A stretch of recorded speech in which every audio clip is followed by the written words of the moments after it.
ফলনের জন্য সুষম মাত্রায় সার ব্যবহার ও ছোট্ট গাছে কলা ধরে দেখছেন কিনা আমি জানি না। গাছটা 4 ফুটি একটা গাছ, নিচে যাইতেছে, বড় হইতেছে। ঠিক আছে, কলা বাগানে চলে আসলাম। দর্শক, যে কোনো চাষাবাদে আপনার কিন্তু সঠিক সময়ে সার ও পানির ব্যবস্থা করতে হবে। সঠিক জ্ঞান সঠিকভাবে না বোঝার কারণে কিন্তু তারা ভালো ফলন দেখতে পায় না। তো ভালো ফলনের জন্য সুষম মাত্রায় সার ব্যবহার ও পরিমাণ মতো সেচ দেওয়া অত্যন্ত পরিহার্য। প্রথমে আপনাদের দেখাবো যে ছোট্ট গাছে কলা ধরে দেখছেন কিনা আমি জানি না। তো আমার ছোট ছোট গাছে কলা, এইটা প্রথমে দেখাই। এটা হলো আমার আপনার রঙিন সাগর, যেই কলাটা রঙিন সাগর, ওই কলাটা। চলো দেখি, দেখো।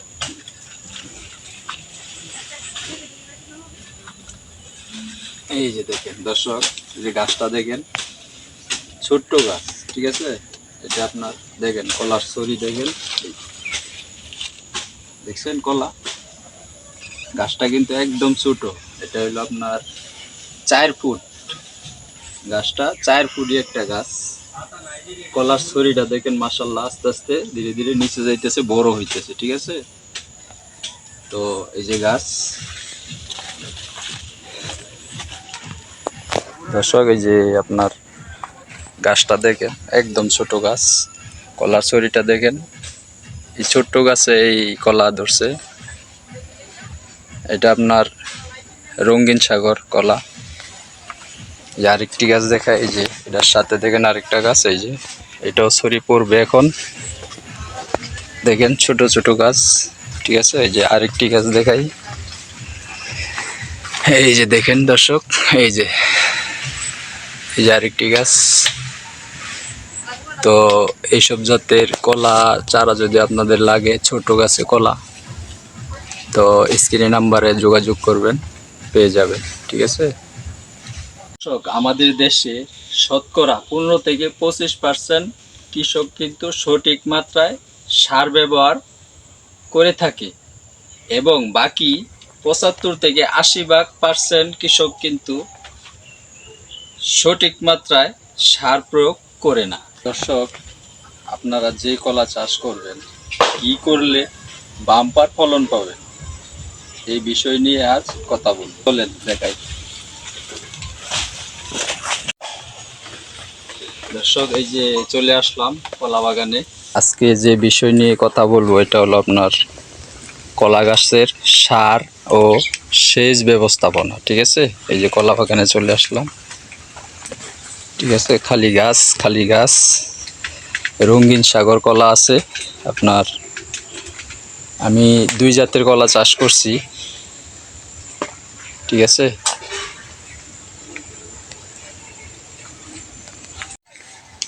তো দর্শক, আমি আপনাদের বলবো, আপনারা কলা চাষ করেন, কিন্তু কলা গাছ লাগাইলেন আর সময় হলো, ছড়ি পড়লো, এই ছড়ি আপনারা খালি সময় হলে, পাকার সময় হলে ছড়ির কান্দা আপনার কাইডা নিয়ে যাবেন, তা কিন্তু হয় না। তা কিন্তু মানে কৃষকের কাতারে পড়ে না। ঠিক আছে, আপনারা কলা চাষ করেন, কলা চাষের যে পরিচর্যা আছে, এই পরিচর্যা করলে কিন্তু আপনারা ভালো ফলন দেখতে পাবেন। ঠিক আছে, এই আমিও আপনার কলা চাষ করতেছি, সঠিক সময়ে যে যা যা লাগতেছে সব কিন্তু আমি করতেছি। ঠিক আছে, তো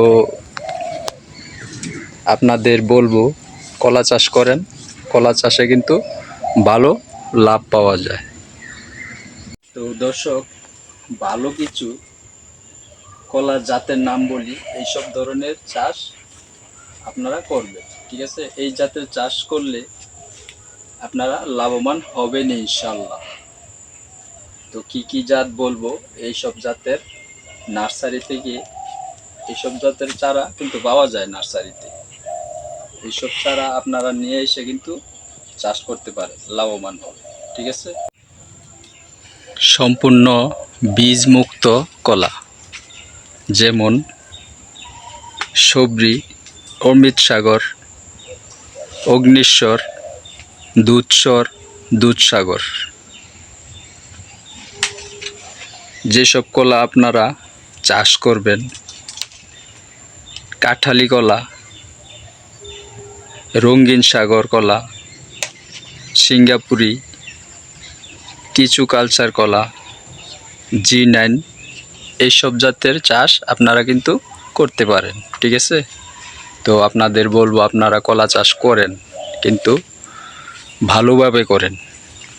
সঠিক সময়ে যা যা লাগবে তা কিন্তু দিতে হবে, তাহলে কিন্তু আপনারা ভালো ফলন দেখতে পাবেন। ঠিক আছে, তো এই বলে আমার ভিডিও শেষ করলাম।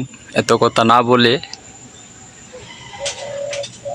অল্প সময়ে যারা চাষ করেন তারা কিন্তু বুঝতে পারেন কি কি লাগবে। ঠিক আছে, তো ধন্যবাদ আপনাদের সবাইকে। ভিডিওটি ভালো লাগলে লাইক, কমেন্ট, শেয়ার করবেন, সাবস্ক্রাইব করে দিবেন। ধন্যবাদ।